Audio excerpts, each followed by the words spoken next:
Hello friends, मी Vishakha global online मराठीमध्ये आपल्या सर्वांचं स्वागत आहे. आजच्या सेशनमध्ये आपल्याला सावित्रीबाई फुले पुणे विद्यापीठ पेटसाठी प्रिपरेशन करायचे आहे. रिसर्च मेथॉलॉजीचं प्रिपरेशन आपण करणार आहोत या पेट एक्झामसाठी. MCQ थ्रू प्रिपरेशन आपण करत आहोत. ह्याचं आपलं 10वं लेक्चर आहे. ऑलरेडी 9 लेक्चर्स आपण कंप्लीट केलेले आहेत रिसर्च मेथॉलॉजीचे थ्रू MCQs आणि बऱ्यापैकी कॉन्सेप्ट तुमच्या क्लिअर झालेल्या असतील या MCQ प्रॅक्टिसमधून. आणि आता यापैकी जे क्वेश्चन्स तुम्ही प्रिपेअर केले असणार आहेत ते नक्कीच तुम्हाला येणाऱ्या एक्झाममध्ये हेल्पफुल ठरणार आहेत. So let's start with today's session start करण्यापूर्वी एक इम्पॉर्टंट सूचना किंवा संधी आहे त्या स्टुडंटसाठी जे स्टुडंट्स खरंच या एक्झामला क्रॅक करण्यासाठी टार्गेट करत आहेत त्यांच्यासाठी स्पेशल रिसर्च मेथॉलॉजीवरती एक फुल कोर्स घेऊन आलो आहोत, जो तुम्हाला देणार आहे full mock test, full notes and live lectures, recorded lectures and MCQ PDF, जे तुम्हाला पूर्ण प्रिपरेशन करून देईल या एक्झाममध्ये क्रॅक होण्यासाठी, ज्याची फीस आहे 799 रुपये. आपल्याला माहिती आहे 24 ऑगस्ट या एक्झामची डेट आहे, तर या एक्झाम डेटला टार्गेट करत हा कोर्स आपण कंप्लीट करणार आहोत विथ द प्रॉपर प्रॅक्टिस. फक्त दिलेल्या व्हॉट्सअप नंबरवरती मेसेज करायचा आहे आणि लगेचच तुम्ही कोर्सला जॉईन होऊ शकता आणि प्रिपरेशन सुरू करू शकता. तर युनिट 2 मधला आजचा आपला topic methodology, method, tools and techniques, याच्यावरती क्वेश्चन्स कसे येऊ शकतात किंवा कसे आलेले आहेत हे आपल्याला बघायचं आहे. आजचा पहिला प्रश्न बघतोय, ANOVA technique is used in. ANOVA तंत्र वापरले गेले आहे किंवा वापरलं जातं कशामध्ये? मल्टिपल सॅम्पल्स, एकाधिक नमुने, युनिक सॅम्पल्स, अन्य नमुने, both of this, none of this. तर ANOVA टेक्निक जी आहे ती स्टॅटिस्टिकल मेथडमध्ये, स्टॅटिस्टिकल डेटामध्ये व्हेरिएबल्स वेगळे करण्यासाठी किंवा पुढच्या टेस्टसाठी व्हेरिएबल्स सेपरेट करण्यासाठी ही टेक्निक वापरली जाते. मग जास्तीत जास्त नमुने जेव्हा असतील तेव्हाच आपल्याला ही टेक्निक उपयोगी येईल किंवा त्याचा जास्त वापर केला जाईल. मग आपल्या इथं करेक्ट आन्सर काय असणार आहे? मल्टिपल सॅम्पल्स, एकाधिक नमुने जेव्हा असतात तेव्हा ANOVA टेक्निक ही वापरली जाते. वेगवेगळे व्हेरिएबल्स करण्यासाठी, सेपरेट ग्रुप फॉर्म करण्यासाठी ही टेक्निक आपण वापरतो रिसर्चमध्ये. Analysis of variance or ANOVA is a statistical method that separates observed variance data into different components to use for additional test. Additional test काय करायचं असतील आपल्याला रिसर्चमध्ये, स्टॅटिस्टिकल टेस्टमध्ये, तर त्यामध्ये वेगवेगळे डेटा जो जमा झालेला आहे त्यातून डिफरंट कंपोनंटमध्ये, म्हणजे त्याचं वर्गीकरण करण्यासाठी किंवा दुसऱ्या वर्गामध्ये त्याचं विभागणी करण्यासाठी सेपरेट वर्गीकृत केलं तर आपल्याला त्याचं मोजमाप करणं देखील सोपं होतं. ही करण्यासाठी जी मेथड आहे त्याला आपण ANOVA असं म्हणतो. A one-way ANOVA is used for 3 or more group of data. तर ANOVA जी आहे, वन वे ANOVA जी मेथड आहे ती 3 किंवा त्यापेक्षा जास्त ग्रुपसाठी किंवा त्यापेक्षा जास्त डेटा सेपरेट करण्यासाठी किंवा त्यावर काम करण्यासाठी ही वापरले जाते. To gain information about the relationship between independent and independent variables, म्हणजे त्यांच्याबद्दल माहिती मिळवण्यासाठी ही ANOVA टेक्निक वापरली जाते. म्हणजे चल हे स्वतंत्र आहेत की इंडिपेंडंट आहेत याची माहिती देखील आपल्याला या मेथडमधून, या टेस्टमधून, ANOVAमधून, टेक्निकमधून मिळणार आहे. ANOVA टेक्निक आहे हे आपल्याला लक्षात ठेवायचं आहे. नेक्स्ट क्वेश्चन बघतो आपण सेकंड नंबरचा. Schedule is a technique of collecting data through. तर शेड्यूल हे डेटा गोळा करण्याचे एक तंत्र आहे. तर इथे आपण बघतोय की शेड्यूल हे एक टूल आहे डेटा कलेक्ट करण्याचं. Is a technique of collection data. एवढं तर आपल्याला माहिती झालं की ते एक कलेक्टिंग डेटाचं एक टेक्निक आहे शेड्यूल नावाचं. मग ते कशाद्वारे वापरलं जातं किंवा कशामध्ये वापरलं गेलं आहे हे आपल्याला सांगायचं आहे. ऑप्शन्स आहेत पोस्ट, टेलिफोन, दूरध्वनी, अँड एन्युमिनेटर, ऑब्झर्वेशन, निरीक्षण. त्याचे करेक्ट आन्सर आहे ए, पोस्ट. पोस्ट जरी आता आपण बघतो की तार नावाची गोष्ट जी होती ज्याच्याद्वारे आपण इंटरव्ह्यू घेताना काही क्वेश्चन्स पाठवायचं, मग त्याचं आपल्याला आन्सर्स यायचं, ही सिस्टीम आता बंद झाली आहे. मेल थ्रू आपण जास्तीत जास्त कनेक्ट करतो, कम्युनिकेशन करत असतो, फोनवर करत असतो. पण शेड्यूल ही जी टेक्निक आहे ती आपण लेखी पद्धतीनेच वापरू शकतो. म्हणून इथं आपलं करेक्ट आन्सर आलेलं आहे ए, पोस्ट. तर शेड्यूल टेक्निक काय आहे नेमकं ते बघूया. Schedule is a tool or an instrument used to collect data from the respondent while interview is conducted. जे इंटरव्ह्यू घेणार आहेत त्यांच्याकडून ह्या प्रकारचं टूल किंवा इन्स्ट्रुमेंट वापरलं जातं इंटरव्ह्यू घेत असताना. The schedule is a presented by the इंटरव्ह्यूअर, म्हणजे जो इंटरव्ह्यू घेणारा आहे तो हे शेड्यूल प्रेझेंट करत असतो. The questions are asked and answer are noted down by him. जे क्वेश्चन्स आपण विचारणार आहोत किंवा विचारले गेलेले आहेत ते त्यांच्याद्वारे आपल्याकडे नोट केले जातात. Schedule contains questions, statement on which opinions are elicited and blank spaces, tables or filling up the respondents. जे रिस्पॉन्डंट्स आहेत म्हणजे आपण ज्यांचा इंटरव्ह्यू घेणार आहोत किंवा ज्यांच्याकडून आपण माहिती मिळवणार आहोत त्यांच्यामध्ये त्यांच्यासाठी हे क्वेश्चन तयार केले गेलेले असतात. त्या शेड्यूलमध्ये क्वेश्चन्स असतात, स्टेटमेंट्स असतात ज्याच्यावर त्यांचं ओपिनियन आपल्याला घ्यायचं आहे, जे आपल्याला रिसर्चमध्ये उपयोगी येणार आहे. त्याच्यानंतर त्याच्यातच ब्लँक स्पेसेस आणि टेबल्स सोडलेले असतात ज्याच्यामध्ये रिस्पॉन्डंट्स आपले आन्सर्स नोंदवू शकतात. अशा प्रकारचं हे शेड्यूल असतं. हे एक टूल, इन्स्ट्रुमेंट आहे, टेक्निक आहे डेटा कलेक्शनचं असं आपण म्हणू शकतो. मग हे जे प्रेझेंट करायचं असतं ते आपल्याला पोस्टद्वारेच प्रेझेंट करू शकतो. टेलिफोनवर हे आपण फिल करण्यासाठी देऊ शकतो का? नाही. म्हणून आपल्या इथं करेक्ट आन्सर आलं होतं पोस्ट. शेड्यूल हे कशामध्ये वापरलं जातं तर पोस्टमध्ये वापरलं जातं. नेक्स्ट क्वेश्चन आहे 3rd नंबरचा. While planning and observation one should not keep in mind. एखादी निरीक्षणाची योजना आखत असताना एखाद्याने हे लक्षात ठेवू नये. क्वेश्चन वाचताना नीट लक्षपूर्वक वाचायचं आहे. Should not keep in mind म्हणजे लक्षात नाही ठेवायचं आहे एखाद्याने ऑब्झर्वेशनचं प्लॅनिंग केलं तर काय कुठली गोष्ट नाही लक्षात ठेवायचं आहे. ऑप्शन्स बघायचे आहेत. Tools and techniques need to be avoided in recording observation. निरीक्षणे नोंदवताना साधने व तंत्रे टाळणे आवश्यक आहे, हे लक्षात नाही ठेवायचं. व्हॉट शुड बी रेकॉर्डेड काय रेकॉर्ड करावे हे लक्षात नाही ठेवायचं. How to ensure accuracy of observation निरीक्षणाची अचूकता कशी सुनिश्चित करावी हे लक्षात नाही ठेवायचं. How the observation should be recorded निरीक्षणाची नोंद कशी करावी हे लक्षात नाही ठेवायचं. तर यापैकी करेक्ट जे आन्सर आहे ते आहे व्हॉट शुड बी रेकॉर्डेड. काय रेकॉर्ड करावं हे आपल्याला लक्षात नाही ठेवायचं आहे. जे आपल्याला समोर दिसतं आहे ते सगळं ऑब्झर्व करायचं, ते सगळं आपल्या मेमरीमध्ये रेकॉर्ड करायचं आहे आणि त्यानंतर मग आपण जेव्हा रिसर्च करू तेव्हा आपल्याला सगळ्या प्रत्येक गोष्टीचा प्रत्येक निरीक्षणाचा उपयोग आपल्या रिसर्चमध्ये होतो. म्हणून जेव्हा आपण प्लॅनिंग करत असतो तेव्हा आपल्याला हे लक्षात नाही ठेवायचं की आपल्याला काय रेकॉर्ड करायचं आहे. रेकॉर्ड शिवाय आपल्याला ऑब्झर्वेशन जे मिळतं ते सगळं आपल्याला ऑब्झर्वेशन तिथे करायचं आहे. प्लॅनिंग अँड इव्हॉल्युशन ऑब्झर्वेशन म्हणजे ऑब्झर्वेशन करताना किंवा ऑब्झर्वेशनचं प्लॅनिंग करताना काय काय करायला पाहिजे. Define the goal in general. This has been done already but as it is fundamental to success it is repeated here. जसं की म्हणजे काय करायचं आपल्याला गोल लक्षात ठेवायचं आहे पण काय रेकॉर्ड करायचं आहे. आपल्याला गोल ठरलं की हे आपल्याला साध्य करायचं आहे आणि याबद्दल आपल्याला ऑब्झर्वेशन करायचं आहे. पण यामध्ये फक्त एवढंच ऑब्झर्वेशन करायचं हे लक्षात नाही ठेवायचं. फक्त गोल लक्षात ठेवायचं आणि सगळं ऑब्झर्व करायचं आहे. काय रेकॉर्ड करायचं हे लक्षात नाही ठेवायचं.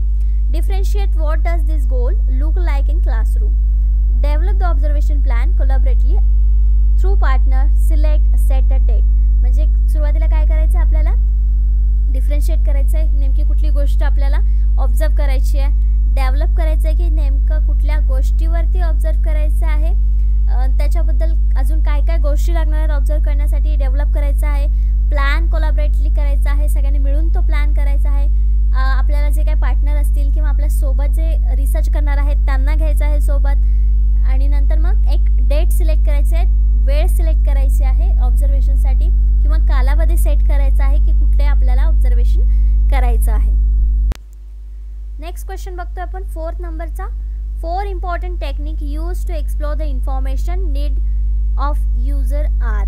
वापरकर्त्यांची माहिती जाणून घेण्यासाठी वापरली जाणारी 4 महत्त्वाची तंत्रे आहेत.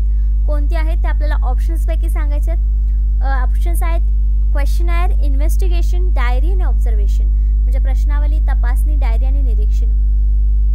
बी आहे questionnaire, interview, diary, observation. Same आहे फक्त इन्व्हेस्टिगेशनच्या ऐवजी इंटरव्ह्यू आहे. सी मध्ये क्वेश्चनायर, इन्व्हेस्टिगेशन, रिपोर्ट आणि ऑब्झर्वेशन. त्याच्यानंतर आहे डी नन ऑफ दी अबो. तर याचं करेक्ट आन्सर काय असेल आपलं बी क्वेश्चनायर, इंटरव्ह्यू, डायरी आणि ऑब्झर्वेशन. डायरीमधून पण आपल्याला माहिती मिळते, इंटरव्ह्यूमधून पण माहिती मिळते, क्वेश्चनायरमधून पण माहिती मिळते आणि ऑब्झर्वेशनमधून पण माहिती मिळते. या सगळ्यांमधून आपल्याला माहिती मिळू शकते म्हणून आपलं करेक्ट आन्सर जे आहे तर बी आलेलं आहे. ए मध्ये इन्व्हेस्टिगेशन आहे. जास्त तपासणीमध्ये आपल्याला जास्त एवढी माहिती मिळू शकणार नाही जेवढी या 4 ऑप्शन्समधून किंवा या 4 इम्पॉर्टंट टेक्निक्समधून आपल्याला मिळू शकते. मग सी मध्ये काय चुकीचं आहे तर इन्व्हेस्टिगेशनच तिथे पण आलेलं आहे म्हणून आपलं करेक्ट आन्सर इथे बी आलेला आहे. Here are the top 6 data collection methods. तर मेथड्समध्ये कुठल्या कुठल्या अजून मेथड आहेत. टॉप 6 मेथड इथे दिलेले आहेत आपल्याला जे आहेत. फर्स्ट आहे इंटरव्ह्यू आहे. त्याच्यामध्ये मुलाखतमधून आपण डेटा गोळा करू शकतो. नेक्स्ट आहे क्वेश्चनायर अँड सर्वे. क्वेश्चनायर माहिती आपण क्वेश्चन देतो आणि त्याचे आन्सर्स मिळवण्याचा प्रयत्न करतो. सर्वेमध्ये पण सेम प्रोसेस आहे. ऑब्झर्वेशन तर निरीक्षण स्वतः प्रेझेंट राहून आपण करतो. डॉक्युमेंट अँड रेकॉर्ड्स, डॉक्युमेंट्सवरती जे काय ऑलरेडी डॉक्युमेंट आपल्याकडे आहेत किंवा जे लोक एखादं काम करताना डॉक्युमेंट्स तयार करून ठेवतात त्याचाही उपयोग आपल्याला डेटा कलेक्शनमध्ये होतो. मग ते मेथड देखील एक आपण यूज करू शकतो. फोकस ग्रुप्स, ओरल हिस्ट्रीज, हे सगळे जे आहेत ते डेटा कलेक्शनच्या मेथड्स आहेत. टॉप 6 मेथड्स यांना आपण म्हणू शकतो. ह्या मेथड्सद्वारे आपण डेटा कलेक्शन करतो आणि सोप्या पद्धतीने होतं कारण हे सगळे टेक्निक्समुळे. नेक्स्ट क्वेश्चन आहे 5th नंबरचा. Questionnaire is widely use tool in which type of research. प्रश्नावली कोणत्या प्रकारच्या संशोधनात वापरली जाते. प्रश्नावली म्हणजे काय माहिती आपल्याला, आपण प्रश्न देतो, प्रश्नांची यादी देतो आणि त्याची उत्तरं मग आपण समोरच्या व्यक्तींकडून किंवा ज्या व्यक्तींना आपण निवडलेला आहे ॲज अ सॅम्पल म्हणून त्यांच्याकडून ही माहिती मिळवत असतो. तर ते जे क्वेश्चनर आहेत ते आपण कुठल्या टाईपच्या रिसर्चमध्ये करत असतो. ऑप्शन्स आहेत सर्वे रिसर्च, सर्वेक्षण संशोधन, एक्सपेरिमेंटल रिसर्च, प्रायोगिक संशोधन, हिस्टॉरिकल रिसर्च, ऐतिहासिक संशोधन, केस स्टडी रिसर्च. म्हणजे आपण केस स्टडी रिसर्च मराठीमध्ये आपण म्हणूया कारण आपल्याला त्याच्यासाठी प्रकरण अभ्यास रिसर्च संशोधन हे यापेक्षा केस स्टडी हा विषय किंवा शब्द सोपा आहे म्हणून आपण केस स्टडी रिसर्चच म्हणूया. तर यामध्ये करेक्ट आन्सर जे आहे ते आहे ए सर्वे रिसर्च, सर्वेक्षण संशोधन. सर्वेक्षण संशोधन का, कारण त्याच्यामध्ये सुद्धा आपण काही क्वेश्चन्स देतो आणि लोकांकडून त्याचे आन्सर्स घेतो आणि मग त्या विषयावरचा तो आपला सर्वे होतो. मग तिथे पण आपण क्वेश्चनर यूज करतो म्हणून त्याला आपण करेक्ट आन्सर आपल्या इथे आलेला आहे सर्वे रिसर्च. सर्वे रिसर्चमध्ये आपण क्वेश्चनर जास्त यूज करतो. The questionnaire is the main instrument for collecting data in survey research. The survey research मध्ये main instrument आहे questionnaire. Basically, it is a set of standardized question, often called items, which follows a fixed scheme in order to collect individual data about one or more specific topics. Sometimes questionnaire are confused with the interviews. तर काय म्हटलेलं आहे त्यांनी आपल्याला की हा एक standard form आहे ज्याच्यामध्ये क्वेश्चन ठरलेले असतात. मग त्याच्यामध्ये आपण हे क्वेश्चन्सद्वारे आपण एका व्यक्तीसोबत म्हणजे एका सॅम्पलनी किंवा जास्त सॅम्पल्सला देखील आपण ह्या टॉपिकवरती डेटा कलेक्ट करण्यासाठी किंवा डेटा कलेक्ट करण्यासाठी याचा वापर आपण करू शकतो क्वेश्चनरचा. Sometime questionnaire are confuse with interviews. म्हणजे काही वेळेस हे जे इंटरव्ह्यू आपण घेतो तेव्हा हे क्वेश्चनर आपल्याला कन्फ्यूज करत असतात किंवा कन्फ्यूज असतात की याचा आन्सर कसं द्यायचा आहे. काही लोकांसाठी ते क्वेश्चन्स वेगळे असू शकतात, काही लोकांसाठी ते योग्य क्वेश्चन्स असू शकतात. असे देखील अडचणी त्याच्यामध्ये येऊ शकतात. पण सर्वे रिसर्चमध्ये क्वेश्चनरचा वापर हा मेन इन्स्ट्रुमेंट म्हणून केला जातो. नेक्स्ट क्वेश्चन आहे 6 नंबरचा. Which of the following is one do not included in measure of central tendency. मध्यवर्ती प्रवृत्तीच्या उपायांमध्ये खालीलपैकी कोणत्या गोष्टीचा समावेश नाही. उपाय किंवा मेजर्स म्हणजे माप असं देखील आपण इथे घेऊ शकतो. अरिथमेटिक मीन, अंकगणित मीन, मीडियन मध्यम, मोड, स्टँडर्ड डेव्हिएशन, प्रमाणित विचलन. तर included in measures of central tendency म्हणजे जे याच्यामध्ये वन डू नॉट इन्क्लुडेड म्हणजे बाकीच्या गोष्टी ज्या आहेत त्याच्यामध्ये इन्क्लूड केलेल्या आहेत. फक्त एक गोष्ट जी आहे ते ऑप्शनमध्ये नाही आहे जी सेंट्रल टेंडन्सीमध्ये नाही आहे. त्याचं करेक्ट आन्सर जे आहे ते आहे डी स्टँडर्ड डेव्हिएशन. प्रमाणित विचलन जे आहे ते या central tendency measures of central टेंडन्सीमध्ये नाही आहेत. बाकी अरिथमेटिक मीन, मेडियन, मोड या ज्या गोष्टी आहेत त्या आपल्याला एकदा स्टॅटिस्टिक्समध्ये होऊन गेलेल्या आहेत. त्याचा देखील वापर कसा करायचा आपल्याला जेव्हा त्याचा विषय येईल किंवा आपल्या सिलेबसमध्ये जेव्हा ते असेल ते आपण वापर करून बघणार आहोत. पण त्याआधी इथे जे ऑप्शन्स आहेत किंवा मेजर्स ऑफ सेंट्रल टेंडन्सीमध्ये याचा वापर केला जातो किंवा हे इन्क्लुडेड असतात हे आपल्याला लक्षात ठेवायचं आहे. स्टँडर्ड डेव्हिएशन त्याच्यामध्ये करेक्ट आन्सर नाही म्हणून आपल्या प्रश्नाचा आन्सर जे आहे ते डी आलेलं आहे कारण आपल्याला त्यांनी विचारलं आहे one do not included. In statistics, a central tendency is a central or typical value for a probability distribution. Probability distribution साठी ही सेंट्रल टेंडन्सी मेथड किंवा मेजर्स जे आहेत ते आपण काढतो टिपिकल व्हॅल्यू मिळवण्यासाठी. कशामध्ये? स्टॅटिस्टिक्समध्ये. It may also be called central or location of the distribution. याला आपण सेंटर किंवा लोकेशन म्हणू शकतो. डिस्ट्रीब्युशनचं जे आपल्याकडे डेटा आहे त्याचं डिस्ट्रीब्युशन काढण्याचं किंवा डिस्ट्रीब्युशन करण्याचं वर्गीकरण करण्याचं हे सेंटर आहे असं आपण म्हणू शकतो. Colloquially, measures of central tendency are often called averages. त्याला आपण averages असं देखील म्हणतो. The term central tendency dates from late 1920s. He terms कधी आलेले आहे आपल्याला अभ्यासामध्ये तर 1920 मध्ये 1920च्या शेवटी. Mean, median, mode. Each of these measures calculate the location of central point using different method. वेगवेगळ्या मेथड वापरून म्हणजे मीन, मेडियन, मोड या प्रकारच्या वेगवेगळ्या मेथड वापरून आपण जे सेंट्रल पॉईंट्स काढायचे असतात आपल्याकडे डेटा आहे त्याचा, तर ते कॅल्क्युलेट करण्यासाठी या मेथड्स आपण वापरत असतो. Choosing the best measure of centre tendency depend on the type of data you have. तर यापैकी कुठली पद्धत आपल्याला वापरायची आहे हे आपण कशावरून ठरवतो, जो आपल्याकडे डेटा जमा झालेला आहे किंवा आपल्याकडे डेटा आहे त्यावरून आपण ठरवतो की आपल्याला कुठली मेथड आपल्याला रिसर्चमध्ये वापरायची आहे सेंट्रल पॉईंट काढण्यासाठी किंवा डिस्ट्रीब्युशनसाठी. नेक्स्ट क्वेश्चन आहे 7th नंबरचा. Questionnaire is a dash dash. प्रश्नावली म्हणजे काय, डॅश डॅश आहे, काय आहे, रिसर्च मेथड आहे, संशोधन पद्धत आहे, मेजरमेंट टेक्निक आहे, मापन तंत्र आहे, tool for data collection, data संकलनाचे साधन आहे, डेटा ॲनालिसिस टेक्निक आहे, डेटा विश्लेषण तंत्र आहे. तर रिसर्च मेथड असू शकत नाही. मेजरमेंट टेक्निकमध्ये थोडंसं आपण कन्फ्यूज होऊ शकतो, पण हे एक टूल आहे डेटा कलेक्शनचं. याद्वारे आपण डेटा कलेक्शन करत असतो आणि हा आपल्याला मदत करत असतं क्वेश्चनायर डेटा कलेक्शनसाठी. आपण एक लास्ट क्वेश्चन देखील बघितलं, त्याच्यामध्ये क्वेश्चनायर ही सर्वे रिसर्चमध्ये जास्त उपयोगी येते आणि हे एक महत्त्वाचं इन्स्ट्रुमेंट किंवा टूल असं आहे वापरलं जातं सर्वे रिसर्चमध्ये, असं आपण वाचलं होतं किंवा अभ्यासलं होतं. मग इथे आपल्याला काय आन्सर यायला पाहिजे, questionnaire is a tool for data collection, not a data analysis technique, not measurement technique और नॉट रिसर्च मेथड. म्हणून आपला करेक्ट आन्सर आहे C, tool for data collection, data संकलनाचं साधन आहे questionnaire. The questionnaire is the main instrument for collecting data in survey research. Basically, it is a state of standard question, often called its item. तेच explanation येणार आहे की questionnaire कशी use होते आणि का ते आपलं कलेक्टिंग डेटाचं महत्त्वाचं इन्स्ट्रुमेंट आहे, का टूल जे आहे ते महत्त्वाचं काय आहे किंवा रिसर्चमध्ये क्वेश्चनायर हे टूल म्हणून का वापरलं जातं. Same explanation with last question. Next question आहे 8 नंबरचा. How many points should be on a rating scale have. Rating स्केलमध्ये किती पॉईंट्स असावेत. सुरुवातीला रेटिंग स्केल म्हणजे काय आपल्याला माहिती पाहिजे. रेटिंग स्केल म्हणजे काय, एखादा क्वेश्चन असा असतो की तुम्हाला आत्ता आलेला मूवी किती पटीमध्ये आवडलेला आहे असा प्रश्न असल्यानंतर स्टार्स आपण देत असतो, ती एक रेटिंग स्केल झाली. म्हणजे त्या स्केल्स जे स्टार्स आहे त्याच्यामध्ये रेटिंग स्केल असते 1 to 5. 1 to 5 मध्ये किती स्टार्स मिळाले त्याच्यावरून मूवीची क्वालिटी किंवा मूवीचा फेमस रिव्ह्यू कसा आहे तो आपल्याला समजत असतो. 5 स्टार असतील तर एकदम बेस्ट, 1 स्टार असेल तर बघण्याचा लायक नाही आहे मूवी असं आपण ठरवत असतो. तर ती रेटिंग स्केल असते. तर त्याच्यावरती किती पॉईंट्स असावेत हा आपला प्रश्न आहे.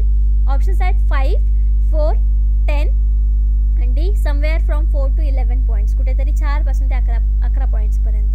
त्याचं करेक्ट आन्सर आहे D, somewhere from 4 to 11 points, कुठेतरी 4 पासून ते 11 पॉईंट्सपर्यंत. का 5, 4, 10 याच्यापेक्षा जास्त आपण कशामध्ये आन्सर्स देऊ शकतो, तर 4 ते 11 मध्ये. म्हणून हे जे आहे how many points should be a rating scale have, तर त्याचा करेक्ट आन्सर आहे डी. म्हणजे जास्तीत जास्त पॉईंट्स असतील तर आपण म्हणजे जो आन्सर देणार आहे किंवा मुलाखत दाता जो आहे, जो आपल्याला डेटा कलेक्ट करण्यासाठी मदत करणार आहे, डेटाची इन्फॉर्मेशन पुरवणार आहे, तो जो त्याला हे सोपं जाईल की मार्क करणं, रेट करणं.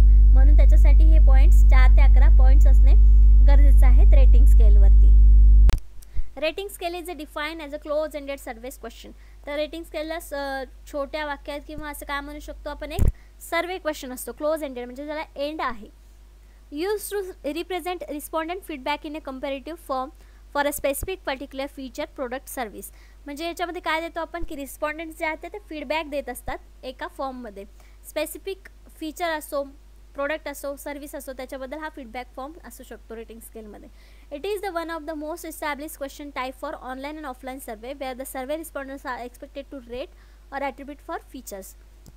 म्हणजे एखादं फीचर्स असेल त्याच्याबद्दल जर माहिती मिळवायची असेल तर ह्या प्रकारचं टेक्निक आपण वापरू शकतो रेटिंग स्केलचं, ज्याच्यामध्ये आपण ऑनलाईन किंवा ऑफलाईन सर्वे करू शकतो. दोन्हीपैकी कशी ही पद्धत आपण रेटिंग स्केल असेल तर वापरू शकतो रेटिंग स्केलनी.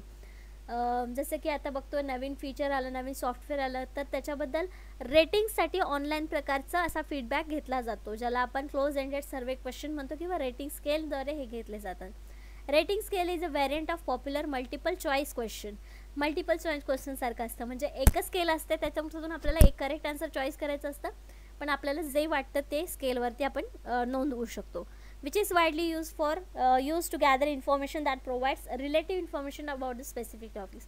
हे आपल्याला प्रॉपर इन्फॉर्मेशन देत नाही, पण रिलेटिव्ह इन्फॉर्मेशन मिळवण्यासाठी मदत करतं एका स्पेसिफिक टॉपिकवरती, एका स्पेसिफिक सर्व्हिस, फीचर्स किंवा प्रोडक्टवरती. अशा प्रकारे आपण रेटिंग स्केल समजून घेऊ शकतो आणि रेटिंग स्केल काय आहे हे आपल्याला समजलं असेल. नेक्स्ट क्वेश्चन आहे 9th नंबरचा. अ histogram is a graphical representation of. Histogram हे ग्राफिकल प्रतिनिधित्व आहे कशाचं? ऑप्शन्स आहेत the cause and effect relationship of data point, data पॉईंटचे कारण आणि परिणाम संबंध, the variation of the set of data, डेटाच्या संचामधील फरक, historical trend of critical data over the period of time, विशिष्ट कालावधीत गंभीर डेटाचा ऐतिहासिक कल, क्रिटिकल टू क्वालिटी डेटा, गुणवत्तापूर्ण डेटासाठी गंभीर किंवा महत्त्वाचा. त्याचे करेक्ट आन्सर जे आहे ते आहे B, the variation in the set of data. का? तर हिस्टोग्राम हा एकाच विषयाचा किंवा गोष्टीचा असतो, पण तो त्या वस्तूमध्ये कसा बदल झाला किंवा त्यामध्ये काय बदल झाले म्हणजे डेटाच्या संचातील बदल याच्यामध्ये आपल्याला दाखवत असतो, फरक आपल्याला इथं दाखवत असतो. म्हणून हे करेक्ट आन्सर आपला बी इथे आलेला आहे. The variation in the set of data histogram presents.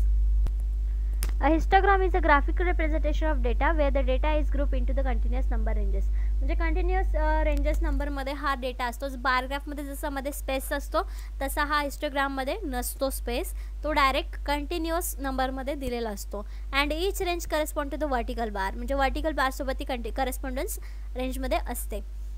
The horizontal axis displays the number of range. Horizontal axis जे आहे ते आपल्याला नंबरची रेंज दाखवते, तर दुसरी वर्टिकल ॲक्सिस फ्रिक्वेन्सी दाखवत असते किंवा represents the amount of data is presented in each range, म्हणजे ज्या रेंजमध्ये डेटा प्रेझेंट आहे ते आपल्याला दाखवत असते. खाली एक्झाम्पलसाठी आपण एक हिस्टोग्राम्स घेतलेला आहे ज्याच्यामध्ये हिस्टोग्राम ऑफ अरायवल्स आहे. अरायवल्स पर मिनिट दिलेलं आहे आणि खाली मिनिट दिले 0 ते 12 पर्यंत आणि त्याची फ्रिक्वेन्सी दिलेली आहे की एका मिनिटाला किती अरायवल्स आहेत. जसे की पहिल्या याच्यामध्ये दाखवले 0ला 0 आहे, त्याच्यानंतर म्हणजे 1 नंबरला किंवा एका मिनिटाला 1 फ्रिक्वेन्सी आहे किंवा 1 अरायवल आहे असं दाखवतो. नेक्स्टमध्ये चेंज झालेलं आहे असं पटापट हिस्टोग्राममध्ये आपल्याला फटाफट दाखवलेले असतात नंबर्स फटाफट. बारग्राफमध्ये आपल्याला मध्ये स्पेस असतो किंवा टाईम दाखवलेला असतो, पण इथे तसं नाही आहे. पटापट कंटिन्यू नंबर्स रेंजेसमध्ये हिस्टोग्राम आपल्याला दाखवलं असतं किंवा अरायवल्स दाखवलेले आहेत. एक्झाम्पल म्हणून बघितलेलं आहे आपण. नेक्स्ट क्वेश्चन आहे 10th नंबरचा. Dash dash Pareto analysis is a technique for prioritising type of sources of problems. Pareto विश्लेषण प्राधान्य देण्याचे प्रकार किंवा सामान्यांचे स्रोत असे तंत्र आहे. कशाचं तंत्र आहे हे? ऑप्शन्स आहेत कॉज अँड इफेक्ट डायग्राम, कारण आणि प्रभाव आकृती, पॅरेटो अनालिसिस म्हणजे पॅरेटो विश्लेषण, स्कॅटर डायग्राम्स स्कॅटर आकृती, अ प्रोसेस मॅप एक प्रक्रिया नकाशा. The Pareto analysis is a technique for prioritising type of source of problem. त्याला आपण पॅरेटो अनालिसिस असंच म्हणतो. याचं करेक्ट आन्सर देखील बी आहे. पॅरेटो अनालिसिस, पॅरेटो विश्लेषण हे टेक्निक आपण प्राधान्यानं वापरतो किंवा समस्यांचा स्रोत आहे. Pareto analysis is a technique that can be use for business decision making, but it also has application in many different fields from economics to quality control. म्हणजे हे जे टेक्निक आहे पॅरेटो अनालिसिस टेक्निक ते business decision मेकिंगसाठी, बिझनेसमधले decision घेण्यासाठी वापरलं जातं किंवा इकॉनॉमिकमध्ये क्वालिटी कंट्रोल करण्यासाठी म्हणजे क्वालिटी नियंत्रण ठेवण्यासाठी ह्या प्रकारचं ॲप्लिकेशन आपण करतो. बाकी भरपूर फील्ड्समध्ये देखील याचा वापर केला जातो. यामध्ये 80-20 रूल आहे as a decision making technique. Decision making टेक्निकमध्ये 80-20 रूल याच्यामध्ये वापरला जातो पॅरेटो अनालिसिसमध्ये. Pareto analysis statistically separates limited number of input factor. याच्यामध्ये इनपुट फॅक्टर्स जे आहेत जे रिसर्चमध्ये आपण वापरणार आहोत इनपुट फॅक्टर त्याच्यामध्ये सेपरेट केले जातात. Either desirable or undesirable as having a greatest impact on the outcome. आउटकमवरती आपल्याला त्याचा रिझल्ट दिसून येतो. मग त्याची इच्छेनुसार आपण टाकलेले फॅक्टर्स आहेत किंवा अनिच्छेनुसार म्हणजे अनैच्छिक देखील फॅक्टर्स त्याच्यामध्ये इनपुट झालेले असतात, तर त्यावरती देखील आपला आउटकम चांगलं दिसून येतं किंवा आपल्याला त्याचा इम्पॅक्ट चांगला दिसून येतो पॅरेटो अनालिसिसमुळे, पॅरेटो अनालिसिस टेक्निकमुळे. अशा प्रकारे याचे 10 क्वेश्चन्स आणि 10 कन्सेप्ट्स आपल्या इथे झालेले आहेत. नेक्स्ट लेक्चरमध्ये आपण नेक्स्ट टॉपिकवरती बघणार आहोत 10 क्वेश्चन्स आणि 10 कन्सेप्ट. आजच्या सेशनसाठी धन्यवाद.